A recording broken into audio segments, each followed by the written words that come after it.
ओम नमो भगवते वासुदेवाय।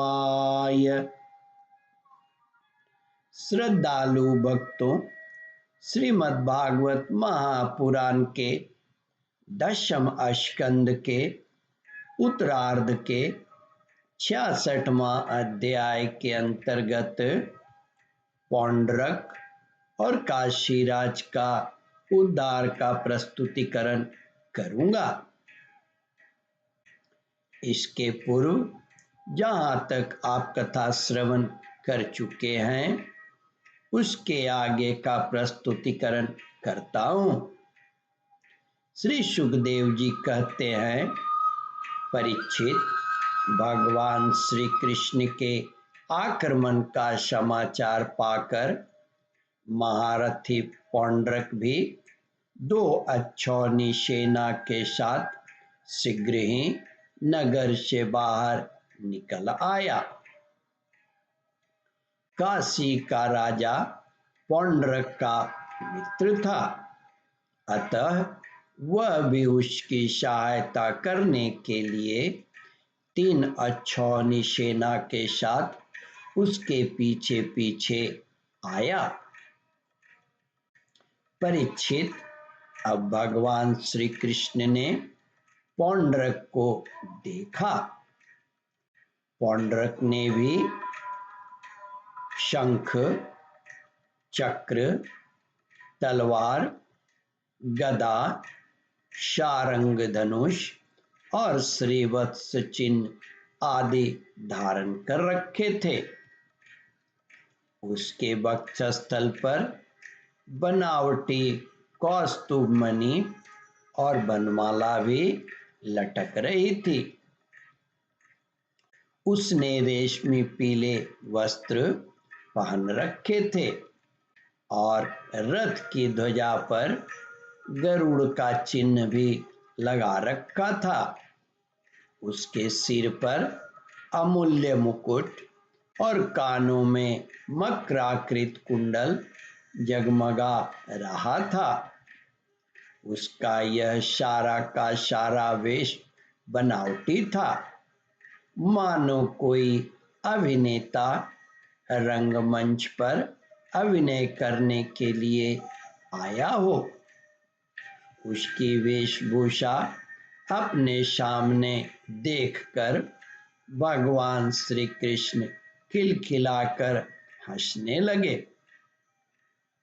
अब शत्रु ने भगवान श्री कृष्ण पर त्रिशूल, गदा, मुदगर, शक्ति, रिष्टि, प्राश, तोमर, तलवार, पट्टिस और बाण आदि अस्त्र शस्त्रों से प्रहार किया। प्रलय के समान जिस प्रकार आग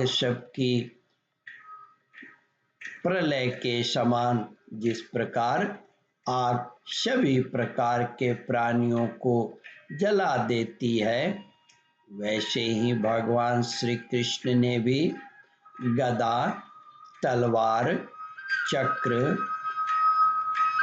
और बाण आदि शस्त्रास्त्रों से पौंड्रिक तथा काशीराज के हाथी, रथ, घोड़े और पैदल की चतुरंगिनी सेना को तहस नहस कर दिया।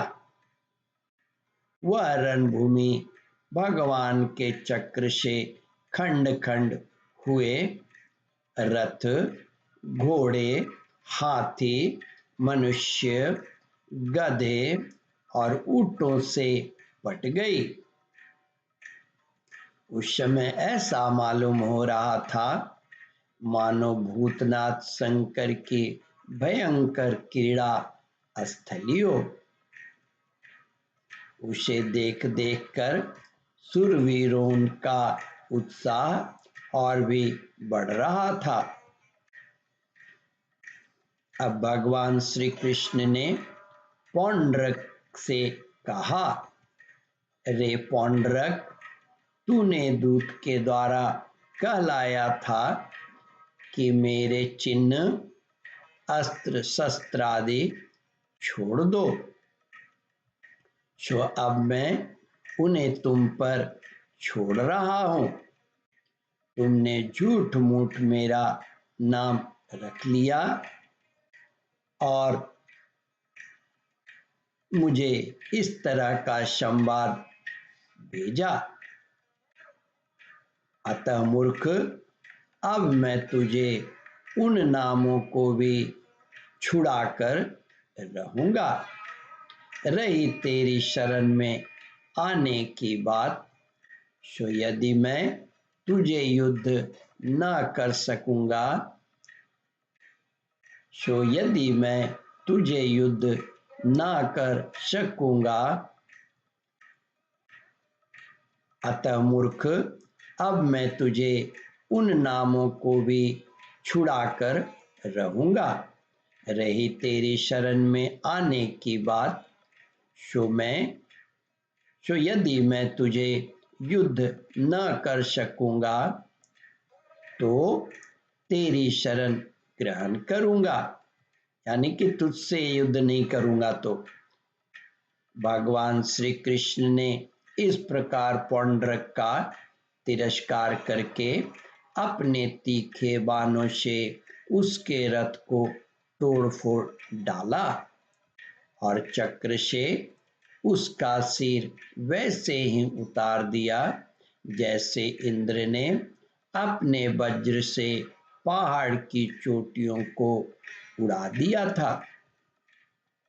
इसी प्रकार भगवान ने अपने बाणों से काशी नरेश का सिर भी धड़ से ऊपर उड़ाकर काशीपुरी में गिरा दिया, जैसे वायु कमल का पुष्प गिरा देती है। ओम परमात्मने नमः। श्रद्धालु भक्तों, इस कथा को ध्यान पूर्वक श्रवण मनन और इसका चिंतन करें। इस कथामृत का रसास्वादन अपने बंधु बांधवों को भी करावे। इस वीडियो को शेयर और सब्सक्राइब करें। ओम परमात्मने नमः।